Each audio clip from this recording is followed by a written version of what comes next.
अस्सलाम वालेकुम। मंडी बहाउद्दीन से शकलैन साबरी की मुखातिब रिपोर्ट। डिप्टी कमिश्नर जिला मंडी बहाउद्दीन शाहिद इमरान मात की खुसूसी दिलचस्पी। हुकूमत पंजाब के विजन के मुताबिक जिला मंडी बहाउद्दीन तरक्की और खुशहाली की जानब गामजन। आवाम के दरीना मुतालबा को पूरा कर दिया गया। नगीना सिनेमा पुराना रसूल रोड तक मंजूराबाद रोड की असर नौ तमीर का संगे बुनियाद रखा गया और डिप्टी कमिश्नर जिला मंडी बहाउद्दीन शाहिद इमरान मार्थ ने तरक्याती स्कीम का बाकायदा इफ्तिताह कर दिया।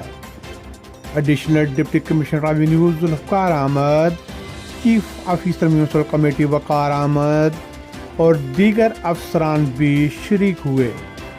मुतल्लक इलाका के नुमाइंदा शख्सियात समेत आवाम की कसीर तादाद ने शिरकत की और एक दरीना मुतालबा पूरा करके आवाम के लिए आमदोरफ्त की सहूलत मुहैया करने पर deputy commissioner Shahid Imran math का शुक्रिया अदा किया।